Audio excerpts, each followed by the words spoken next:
name is Danny Forster, and this is Build It Bigger. I'm an architect, and I've spent years traveling the globe investigating incredible feats of architecture. And right now, I'm going to take you behind the scenes of one of the largest construction projects in all of Asia. Singapore is reinventing itself. This small island nation is attempting to finish one of the most audacious buildings on the planet. It's the country's first casino, 3 skyscrapers, covering 9 million square feet, and topped off by an engineering masterpiece, the first ever Sky Park.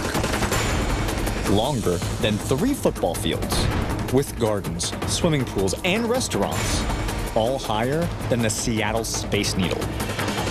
We're actually in the pool right now. We're in the pool. This is the view from the pool. Wow. It's pretty spectacular. That is amazing. To finish it, crews must perform some of the highest and heaviest lifts ever attempted. I mean, you're putting a piece of steelwork the size of an aircraft carrier on top of 3 towers. Tackle one of the largest paint jobs on the planet. You would never do this in America. And erect one of the longest cantilevers in the world. 200 feet out over nothing. Oh my God, that's enormous.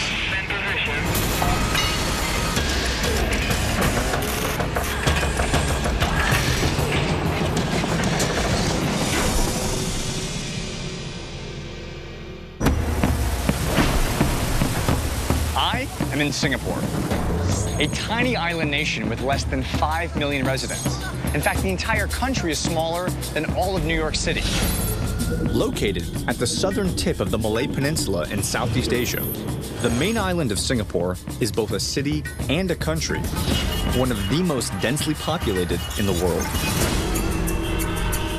Culturally speaking, it's a somewhat strict and buttoned-up environment. Chewing gum? Against the law. Insensitive behavior is punishable by fine. And if you're caught vandalizing a building, you quite literally get hit with a stick. But despite this conservative cultural backdrop, Singapore is attempting to reinvent its image by doing something totally surprising. They're going to open a massive casino.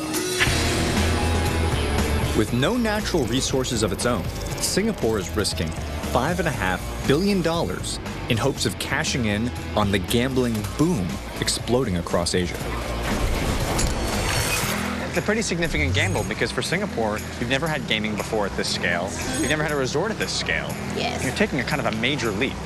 Yes, it's certainly a transformational project for Singapore. Where you hope to actually not just double, but triple. The tourism receipts. That's big. The centerpiece of this giant transformation, the Marina Bay Sands. One of the biggest and most expensive casino complexes in the world. Unlike any hotel and casino ever built. Rather than just being kind of a traditional hotel and casino that we might find in Vegas, instead, we have a museum, you have theaters, you have retail, you have a casino, massive convention center, 3 incredible hotels, and all of that capped by the first ever Sky Park. That is absolutely right. The Sky Park on the very top will become the icon of Singapore, we think. In a move that has never been done before, world-famous architect Moshe Safdie put a park across the top of 3 massive skyscrapers. An 1,100-foot-long urban oasis with tropical gardens and one of the longest swimming pools on Earth. All of it perched 55 stories above the ground. So, Brendan, how do you describe a Sky Park to people? I mean, it's just a fantastic structure. I've never seen anything like it. I mean, there's 3 55-story towers, and you're putting a piece of steelwork the size of an aircraft carrier on top of it. So it's quite a feat. And there's a park up there. There is. Well, there's more than that. There's observation decks and swimming pools and restaurants and all sorts of things. So it'll be a little city in itself. The biggest challenge for builders, lifting 7,000 tons of steel, which is more than the main span of the Brooklyn Bridge, on top of 3 650-foot-tall buildings. To get it up there, the team divided the structure into 14 large but more manageable segments. 6 form the bridges connecting the towers, and the other 8 make up the observation deck, which sticks out 218 feet from the end. And right now, crews are about to lift the second-to-last bridge segment, a massive 350-ton piece that will hang between towers 2 and 3. It's a little after 7 p.m., and on most job sites, it'd be quitting time, right? Folks would be going home. But here in Singapore, we're about to begin one of the most critical lifts in the entire project. That bridge segment right there, an over 356-ton chunk of steel, is about to get lifted up over 650 feet in the air. I mean, you know, in principle, this sounds crazy, right? Yes. I mean, we're actually taking a bridge, lifting it up, and putting it on top of 2 skyscrapers. Yes. This has never been done. Never done. So, I mean, you got to be a little bit nervous to get this thing up. Oh, definitely. Yeah. We have to get it right. Lifting this piece will take some of the strongest hoisting cables ever designed. Going up? All right, Solomon, up here? Yep. They get attached to the very top of the segment, 5 stories up. All right. And now, at long last, I'm on the top of the whole bridge segment, and you really get a sense of its length, because look at that. It spans all the way out between 2 full towers over 150 feet long. And here, this is what it's all about. This is the shackle coming down over 600 feet up. And to really get that point, come here, check this out. Look at the amount of bound cables inside of this thing. Just the density. It's 2 of these shackles, one on this side, one on that side. We're gonna lift up over 350 tons of steel. All right, you call the man upstairs. An operator from the top of the sky park lowers the shackle down. Here she comes, here it is, here it is. Okay, 960 mm. It has to line up within 1/10 of an inch for this 150-pound anchor pin to fit through. Oh no, I'm stuck. Push, fight, come on, shake it a little bit. Hammer, give it to me, Poppy. Out here. You ready? Here I come. Once the pins are pounded into place and the shackles are connected, there is one final step to make sure that the load is secure. Woo! Overnight, crews test the connections for 12 hours by hanging the segment just 4 inches above the support. If everything looks good, it is ready to go up. Okay, Solomon, she's floating. Yes. 4 inches off the ground. Ready for the lift? Yes. How's the wind? If you can see, it is swinging. And if it swings, it might hit the building. So when the lift begins, the concern is in a strong wind, like a pendulum, Yes. it could move and actually hit the building. Yes. It's that close to the building? It is very close to the building.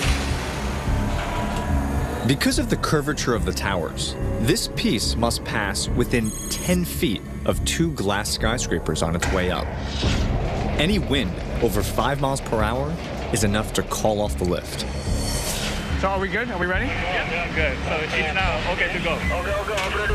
Typically, crews would use tower cranes for heavy lifts, but this segment far exceeds their capacity. So instead, engineers are borrowing the technology from a different kind of construction, bridge building. Even the most powerful tower crane can lift about 20 tons. This thing weighs over 360, not an option. So they went with something called a strand jack. And to understand how it works, imagine 2 hands or clamps holding a rope. One hand locks the rope, the other brings the rope up, grabs the rope, goes back for more, brings up more rope, and so on and so forth. Strand jacks work on simple hydraulics. A bundle of 22 half-inch diameter cables passes through 2 clamps. The top clamp grips the strands and moves up almost 2 feet. Then, the bottom clamp locks the cables in place while the top moves back down for the next pull-up. It takes 2 enormous strand jacks to lift this segment, one on each tower. Combined, they could lift the Statue of Liberty. It's the first time that this technology has been used to make lifts this heavy from the top of a skyscraper. Tony? Danny. Welcome, Danny. Good to meet you. Good to meet you. Tony, where am I standing right now? Well, you're on the Sky Park. So this is kind of where the action is. This is where the pool is. Yep. Right where we are now is the second swimming pool. We're actually in the pool right now. We're in the pool. This is the view from the pool. Oh my God. people will be able to swim out to the edge of the pool. Yep. And literally, there'll be no edge, right? It'll be an infinity edge. It'll be an infinity edge looking out over Singapore. Wow. It's pretty spectacular. That is amazing. And what's making all of this happen is this really just nasty-looking beam. That's right. So this enormous frame is supporting the strand sliding units. Now, can we actually head up top to the strand jack? Yeah, we can. Let's go this way. The strand jack sits on a temporary support structure that extends 30 feet out from the side of the tower. Tony, where we're walking right now, we're actually leaving the skyscraper below us and now heading out. We've just walked off the edge of the building. Beyond. So we're now standing perched out. There's no more skyscraper below us right now. There's no building below us. It's awkward. It takes almost 30,000 feet of cables to raise the segment, enough to cross the width of Manhattan. And if any of them get tangled, workers cannot lower the piece back down. So one of the most critical jobs on the site falls to the cable manning crew here at the highest point of the sky park. Okay, so I am now standing at the very top of the strand jack. And you know that because right here, this is it. This is the top of the cables. And what we're about to do, every 30 strokes, they stop everything, clamp the lift, and spray some lubricant inside to make sure everything moves real freely. Unfortunately, I'm getting tasked with that role right now, so what do you got, some WD-40 we're doing this with? Look at this guy. Why is this the most low-tech thing in the world? Okay, so now what we've done is we've taken the collar off, we've lowered the jack down, now we've exposed the cables to give us good access for some good greasing. Okay, Romley, how do you grease it up? Spray and pull out. Put in, spray, pull out. Go in, spray, pull out. You know, it's sort of humbling to have to climb up to this point, to have that behind you, to have to take a spray can like this, stick in, spray, pull out. Stick in, spray, pull out. Go in. These guys have to grease these cables once every hour for the entire night. To get this segment up the final 500 feet to the very top of the sky park. Coming up, Hang on. a one-of-a-kind solution to fight Singapore's intense sun Whoa. puts up a fight of its own. I'm gonna pull you right outside of the basket.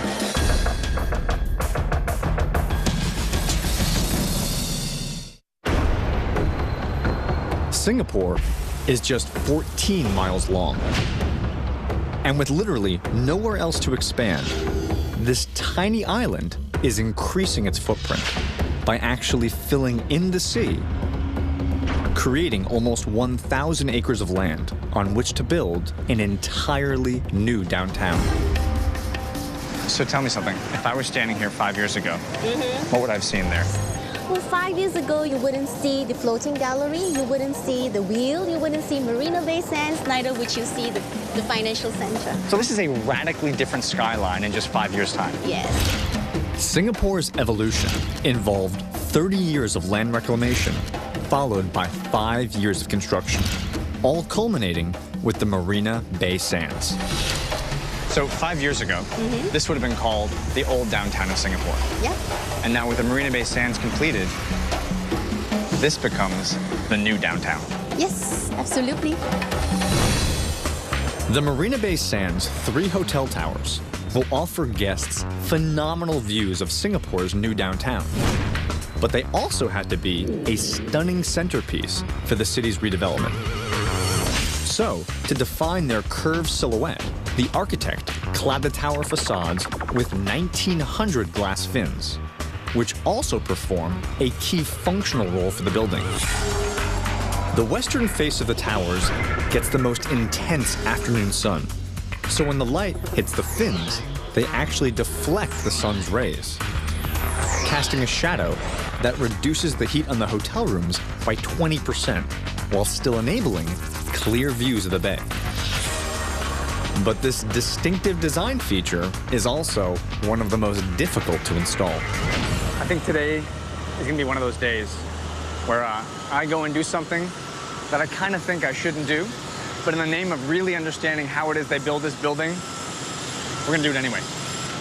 I'm gonna take you in a gondola up the side of a building, almost 600 feet, to install glass fins.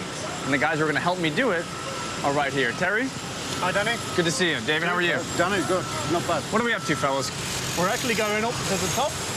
Basically, we're going to install the last fins to Tower 1.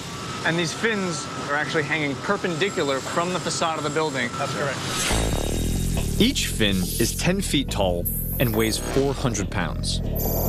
They're hung in straight vertical lines, protruding up to 4 feet from the side of the tower. Because the facade actually curves outward 5 degrees at the top, there would not be enough clearance for the Sky Park lift to pass by. So 12 fins in the upper corners of each tower were left off until now. So this is it. We are closing up the curtain wall of Tower 1. Yes. Big milestone. Big milestone. All right. Take me over to my maker. Let's do this. Okay. No problem. Lead the way. Terry's crew installed the fins from a 6-foot-long gondola hanging off the side of the building. Okay. We doing? All right. You gotta be kidding me. It's basically the size of a bathtub, swinging from 2 sets of 650-foot-long cables tied to the tower. Show me the safety, please.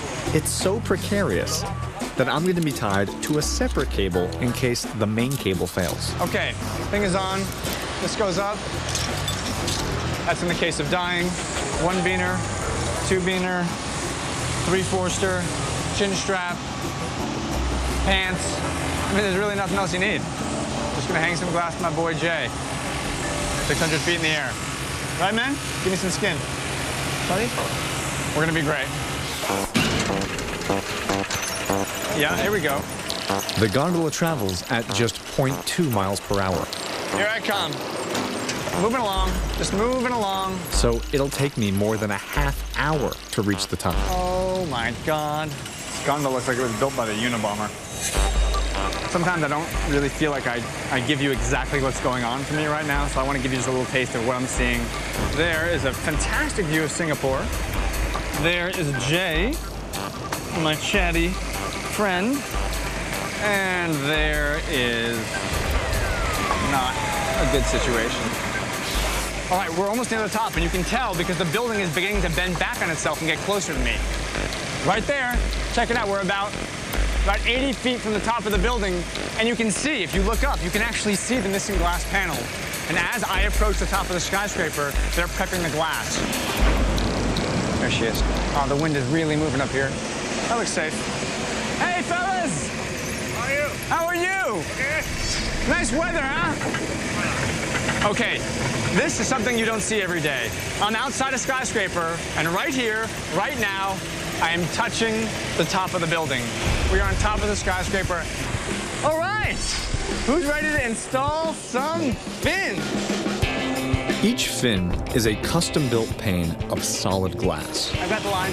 Hang on. Look, On a calm day, they are extremely difficult to manage. the wind is blowing this thing out. Give me a hand, give me a hand. But on a day with even a light wind, the task is almost impossible. Hang on. You feel like it's gonna pull you right outside of the basket. Hang on, give me some help. But I'm not kidding. Every time you get like a little gust of wind, I can feel my feet getting pulled a little bit. There she is, slowing down. It's basically like a big double laminated glass sail. And if the wind catches it, I mean, it moves. Okay, let it come down a little bit more. The fin can swing up to 20 feet while attached to the tower crane. Coming this way. Okay. Watch out. Someone help you. Someone help him. Someone help him. That's just too dangerous for the final installation. So the team has to transfer it to a more precise chain block mid-air. Whoa. Hold that side. Hold that side, please. All right. So this is it. What we're doing right now is essentially taking the load from the crane and transferring it to that chain block. Are we in? Okay, I think we're set. This is another one of these moments in my life where I say to myself as an architect, did you really need the fins? Did you have to have fins? Building would have been fine, you know? Okay, gondola down. Yep. The fins are designed to clip into each other at the bottom. Any day now, Jay. But here, at the very top connection on the highest fin, Oh boy, this is gonna be a nasty one. it gets locked to the building with bolts. Okay, Jay. 4 bolts. Give me your thoughts. 1, 2, 3, 4. Are we good? Okay. Are we good? Come here. Bring it in. I need some. Give me. Come on. Give me it, babe. I need some. There it is. Okay. That's right. Whew. 4 bolts locked in, lined up. We, Jay, are done. Can we go home? Home. Home. That much he understands. Let's get out of here.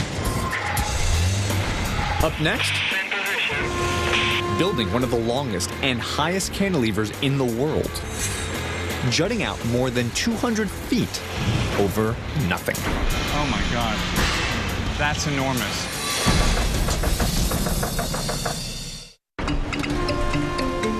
Singapore's new Sky Park is the first of its kind. A steel structure longer than an aircraft carrier, on top of 3 skyscrapers taller than the Seattle Space Needle. And on the northern end, the architect took this innovation one step further, creating the longest cantilevered observation deck in the world. It's the biggest and heaviest section of the Sky Park, and it hangs out 200 feet over thin air. When it's done, the Sky Park is going to look to the eye like one 1,100-foot-long continuous element. But the reality is, it's actually made up of 2 very different structural conditions.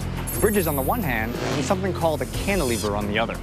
Spanning between towers 1 and 2 and towers 2 and 3 are 2 bridges, basically acting like tabletops. The force goes from the bridge, transfers into the towers, and down something called shear walls into the foundation. Now, the cantilever is a different story. A cantilever, by definition, is a load supported on only one side. So what you have here is a 218-foot-long span, almost like a diving board, perched out over nothing. Intuitively, that load wants to just twist off the building. So to keep it down, they've put not 1, but 2 700-ton backspans holding down the cantilever. The 2 backspans weigh as much as a fully loaded freight train. But that weight is critical to balancing out the cantilever, which will jut out longer than a 747 from the end of Tower 3. There are 860 tons of structural steel that make up the 218-foot-long enormous cantilever. It is so big that they actually assemble the entire unit here on the ground before sending it all the way up there. The cantilever is just too big to be raised in one single lift. Instead, it's divided into 6 segments. Once they're 650 feet in the air, crews will have just 1 shot to fit them together. So before the segments can be lifted, they're assembled on the ground to be sure that each connection will fit perfectly. So these pieces behind me represent the very final pieces of the cantilever to be assembled here on the ground. So once we get this and this bolted onto that massive cantilever, the lifts can begin. So the crane's now setting the shackles up. We're going to go on top of the piece to connect it. The piece we're attaching today is 12 feet tall. Come on, jungle gym style, baby. And it weighs 30 tons, as much as 2 Mack trucks. A crane will lift it over to the rest of the cantilever using 4 extra-large shackles. So Viram's now tightening up this shackle. So shackle number 1, 2, 3, and 4 are all connected. The next step is to take the piece that I'm standing on, lift it up, and extend that cantilever another 50 feet. You ready? Knuckles? Knuckles! All right. You ready, Knuckle Man? Knuckle Monster, you got it. Nux Magoo, come over here for that. Bang! We are ready to go. Okay, I'm ready. So what they've done is they've just put a bit of tension in the line, lift the piece just off the ground to make sure the shackles look nice, and they know where the center of gravity is. So are we good? Are we ready? Yeah. All right, let's go. She's off. Out of our hands. Now the crane's got her. He's gonna swing her all the way around this way. What's really worth noting is as you look at this thing, this massive floating piece of steel, it's not but a small fraction of the entire cantilever that's going up there. Even with 1.5 million pounds of steel, this cantilever will still be susceptible to the problem facing all structures: movement. All buildings, all bridges, even all cantilevers have a natural frequency, meaning they move ever so slightly. Now, if the movement of wind or the movement of people even, starts to align with that building's movement, it can combine and collaborate and literally shake a building. So when the engineers were designing the cantilever, they had to be concerned with not just how many people stood on the edge, but also how they were moving.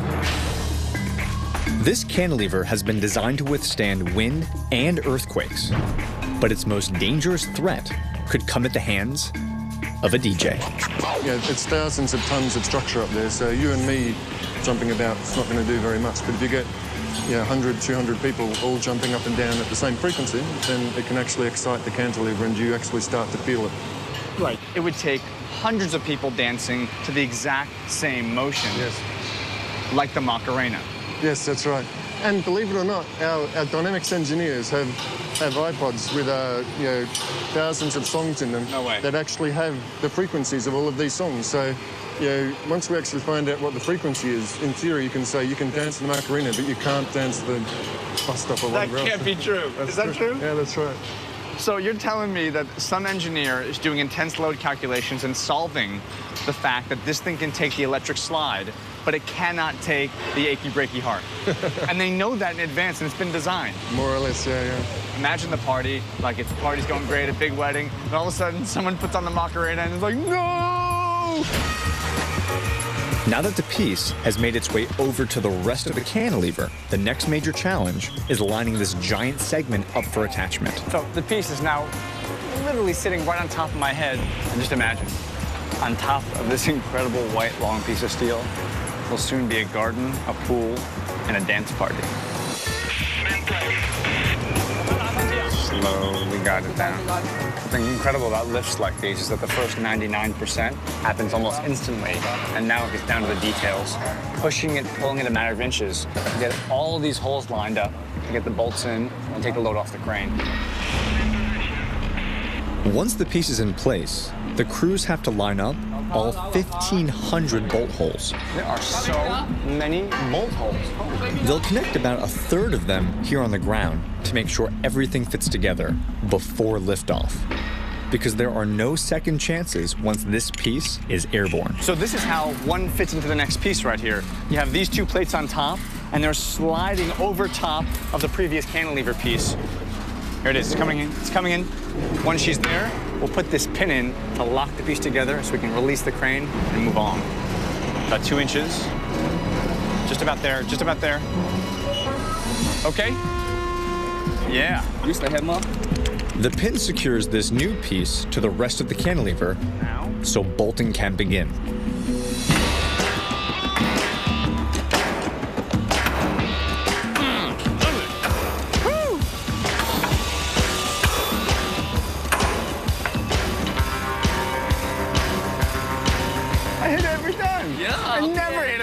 Man, I never do that. Usually I like break a finger and knock some steel off the thing and almost break the hammer most of the time.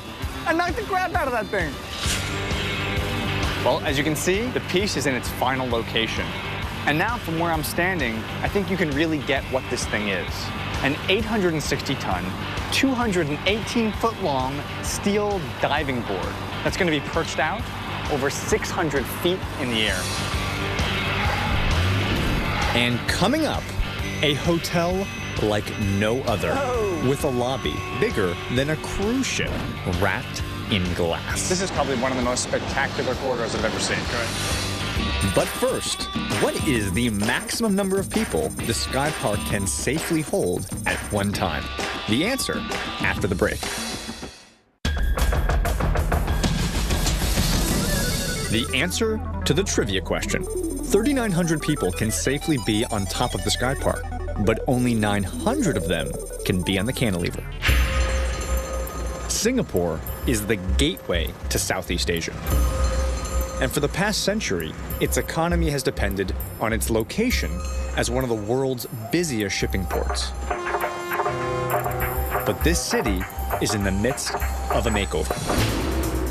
When the Marina Bay Sands opens later this year, Singapore will instantly become one of the largest gaming markets in the world, putting it in the same league as Las Vegas, Atlantic City, and Macau. When Macau opened their casinos, they looked to the past for inspiration. You have the Venetian in Las Vegas, you have the Venetian in Macau. Carbon copy, only bigger. But here in Singapore, a country so focused on image, they didn't want to mimic what came before them, but instead, they're trying to literally reinvent the idea of a hotel casino. The difference comes down to design. The typical casino model involves a giant gaming floor with a flashy attraction out front and a hotel connected in the back. But with the Marina Bay Sands, the architect actually separated the hotel from the casino and relocated the attraction on top in the form of a sky park. From my perspective, when I think of a hotel and a casino, I think of a ginormous casino, a tall hotel in the back, and basically not being able to check in and go to my room without passing a blackjack table or a slot machine. This doesn't follow that model. It does not. Singapore has a very particular vision as to how they want the gaming component to work. What we built here was not something that was casino focused. It was all of this. So the casino is part of something far grander. And key to making that happen is not just building a set of normal, typical expected structures, but instead to do something like that. Correct. This revolutionary design carries over to the hotel towers themselves. To create a hotel lobby like nothing before, the architect actually split each building apart for the bottom floors, creating one long tapered space linking the three separate towers together. The three hotel towers are all connected by one long continuous atrium. And that atrium is covered in glass. This massive 9-foot-long panels that we're about to take from down here and install right up there. 3,500 individual panels will hang throughout the atrium, transforming this space into one 850-foot-long tube of daylight. So Terry, once the scaffolding comes down behind that glass, this whole chamber is going to be just awash in light. Yes, that's correct. And these spaces literally link all three hotel towers and let you look from one end of the building all the way down to the far end. That's correct. So this is more than just a kind of connective hallway from one hotel to the next. It's not just a corridor. This is not a corridor. No. And if it is, it's probably one of the most spectacular corridors I've ever seen. Correct. The atrium glass is a key part of the tower design, but it also plays an important functional role in sealing up the building. With hotel guests arriving in just 6 months, the delicate job of hanging all that glass needs to happen quickly. Now, why is it so important to get the glass on the atrium and button up the facade? The vital bit is we actually have to make the building watertight as quickly as possible to enable all the final finishes to commence on the inside. So all the sheetrocking, carpeting, wallpaper, painting, that sort of stuff can't happen if moisture can still penetrate the building. That's correct, yes. So today we are going to be headed, where, up there? We're going up to the top and we'll be installing the top piece of the glass. So we have a big task ahead of us. Either way. To finish the atrium on schedule, Terry's team has to install 200 panels a day, about 5 every half hour. So here the guys are, they're just getting the glass ready. A task requiring 8 international Hello, teams sir. of glazing I'm specialists. Danny. I'm Mike. Why? Nice to meet you. Nice to meet you. Yeah. So why, you're one of the installers? Yes. And you've been installing glass how long? Over 10 years. My experience is over 10 years. Your experience is over 10 years. Yeah. My experience is almost 10 minutes. 10 minutes. 10 minutes? Ah, 10 minutes. So this is gonna be a very good team. Yeah. You and me together. Master and apprentice. Are you ready? Yeah. I am ready. Let's get there. Let's do this. Yes. Let's hang some glass. Why and Danny? Why? Because they said so. Let's do it, why? We're installing the 3rd highest panel in this section of the atrium, more than 100 feet from the ground. Safety harness? Why? I want you to be safe the whole time. In addition to Y and me, it'll take 10 other workers to install this 550-pound panel. The crew on the ground applies suction cups to the glass and then sends it up on an electric hoist to meet the crew in the air. Here it comes, check it out. And waiting for me, hello, my brothers! You guys ready to rock and roll with myself and Y? Ready? The big team. This is it.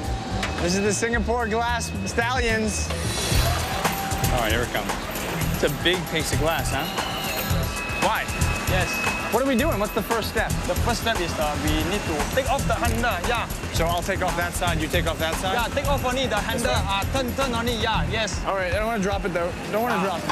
Okay. The panel is supported by a backup system of smaller suction cups to help guide the piece on its way. Okay. Oh, okay. Yeah, okay, guys. It's okay. Let go? No, it's too scary. I'm not gonna do it. Okay, I did it. 好嘈上去啊 And just like the glass fins outside of the towers, we'll finish maneuvering this panel into place with the chain block.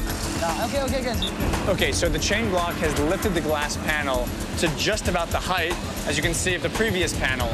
So the next step is to push it in and get it locked into place on the brackets. Okay, why? Should we bring her in? Yeah. Last one. The interior work for the hotel cannot get started until all the atrium glass is hung and the lobby is watertight. I'm pushing, why? So to speed up that process, 20 attachment brackets come pre-installed on the atrium wall frame. They sit horizontally so the glass can slide into place. There we go. And then we'll turn them vertically to lock the panel to the building. Do I need the screwdriver? No, you use the power tools. I'm old school, why? Power tools. I'm old school. You make sure all the pressure bar must be tight because the hand power is not standard. You haven't seen my hand power, why? Yeah, hand power. Tight, yo. Huh? Check it, wife. You don't trust me, check it. You have a look. That's just good stuff. Yeah, good. Very good. All right, so all four sides are locked into place, and this glass panel is now fully supported by the building. So therefore, why I'm pulling the plug. Suction is coming off. 3, 2, 1. Okay. All right. Very nice. Yeah. Look at that. Nice, huh? Very nice. Why from Malaysia? Yeah. And his team do this 25 times a day. Best partner. And in just 6 months' time, this entire atrium will be covered in glass and shimmering with natural daylight. Okay. It's you and me. Go home. Now, go home. And by go home, I mean hang glass the rest of the day. Up next, racing to finish one of the largest paint jobs in the world. We're gonna use a brush. Yeah, brush. This brush. Yeah, this brush. After 30 years, Singapore's ambitious downtown redevelopment is nearly complete. Its crown jewel, the $5.5 billion Marina Bay Sands, is due to open in just 6 months. And crews are racing to complete the hotel's complex facade. The glass on the face of the towers is complete, but on the side walls, the concrete remains exposed. So to finish those walls on time, there's another massive job ahead. When you clad the outside of a skyscraper, typically you cover it in maybe some stone veneer, maybe some glass, or maybe some metal paneling. What you don't do is you don't paint it, right? Because if you've ever painted a fence, every couple of years you have to repaint that fence. But here in Singapore, they're so focused on things being clean, so focused on the immaculate maintenance, they're willing to actually paint their buildings. So today, I'm going to do something that you would never see on an American construction site. I'm going to paint a skyscraper. Crews will have to paint an area about the size of Mount Rushmore. Muti, I'm Danny. This is going to be one of the single largest paint jobs ever attempted. So I got a bucket of paint, and in order to apply the sophisticated skim coat with the technology we're going to use a paintbrush. Really, Muti? Yeah, this brush. It's a small brush, yeah? Small brush. One small brush. Right, and obviously you couldn't do a skyscraper with that little brush. That'd be crazy. So instead, I have a roller, which ought to really expedite the process. Painting fast. All right, well, what more do you need? Muti, Yeah. away we go. Okay. This wall faces the country's main highway, connecting the airport to downtown. So Muti, you're okay? Heights, no problem? No problem. No problem. And on opening day, with all eyes on Singapore, it's gotta look good. Yeah, okay, so welcome to House Painting 101, Skyscraper Edition. So we're about 200 or so feet in the air. We've reached our cruising altitude in a super, super robust and technologically sophisticated gondola system. And what we have to do is fix this. Is that this wall is a mess, right? Little holes they patched and filled. We have to have one smooth surface ready to be seen by all of Singapore. Muti, start with the dark gray first, huh? Okay, first. I'm gonna paint within the lines here. The dark gray lines mark each floor of the tower, so you can still see the floor-to-floor separation from afar, giving a sense of scale to this massive surface. Okay, so now that the gray line has been deepened and darkened, we're gonna start painting the building. So Moody, just Yeah, no less, yes. go to it, huh? All right. Nice and gray. I like that Moody's looking over like I'm touching at the top of the Sistine Chapel or something. In total, Moody and the rest of the crew will use more than 2,200 gallons of paint Moody, how's it look? Does it look good? Yeah, very nice, very nice. Good. Very nice. Yeah, very nice. Moody's loving it. to cover all the tower shear walls in time for opening day. And this project cannot afford delays. Because every month the casino is not open, developers give up $100 million in lost revenue. So these crews have been running at top speed since day one. So, John, just to put this in perspective for someone who's not used to seeing a project this size, it would take perhaps another country a project this big, this expensive, this complex, as much as 6+ years to build. Yep. And you guys are on target to complete this in 3 years, Yep. half the time. Yep. And one of the critical aspects of this project at the moment is getting that Sky Park structure up. So getting the superstructure of that Sky Park done is key to kind of closing up this project and finishing this race. Yep. But this is going to be a sprint to the finish. Because crews up at the top of the Sky Park have only 6 months left to turn this mess of steel into the world's longest elevated pool deck. This is it. This will be the pool deck, and that will be the pool. But there's a problem. I mean, there's a pretty big problem. You go on vacation, you come to the Sky Park, you see this amazing view of Singapore, and then you fall through a hole to your death. It's not good. Not good fun on the vacation. So Wilson and I are going to cover it with this aluminum decking. Cover the holes? Can. Let's cover the holes, my friend. We're filling in the bridge segments between towers 1 and 2, more than 650 feet up. And there is literally nothing below us but the decking we're about to lay. Oh, I just got that thing. That thing, I just looked down and I saw a car, and it was so little. And my body was like, wait a minute, what are you doing up there? All right, Wilson, how do we begin? Step 1? Yeah, step 1. Okay, you ready? 1, 2, 3. Okay. And stroke in. Yep. Pull back. Pull back. Okay. Good. Put the clip. Put the clip on. Nice. Wilson, next piece. Plugging up the hole. Dear God. Okay, letting go. Woo! With these 10 panels in place, another 125 square foot section of this Sky Park deck is complete. Last piece, huh? 3. Wilson and the rest of the crew will have to lay down 300 panels a day Wilson, victory! in order to have the entire Sky Park ready for opening day. Wilson, Yes. when the Sky Park is done, people will be swimming right there, Yeah, correct. dancing on that cantilever, Yes. having dinner in that restaurant. Yes. But we're not done yet, are we? Yeah. Come back in 6 months, check out this Sky Park. Me and Wilson will be having a cocktail and enjoying this ridiculous, incredible view. You're buying though, right? Yeah, correct. All right, cool. Wilson's buying, so it's all good.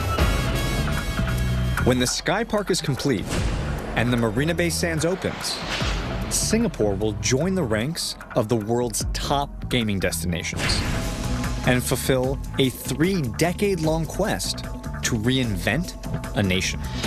You know, for me, the moment when a building actually becomes a piece of architecture is when it transcends its function. So what I mean is, think of the Empire State Building. It's not just about the people who work inside of it, but it's really about the spirit of New York City. The Marina Bay Sands is a project with a hotel and a convention center and a casino. But in reality, the sum is greater than the individual parts. This is a project where an architect, an engineer, an owner, and a government have all come together to literally try and reinvent the face of a nation. And I think if you come back here in about a year's time, that postcard picture you take of Singapore is going to look a lot like that.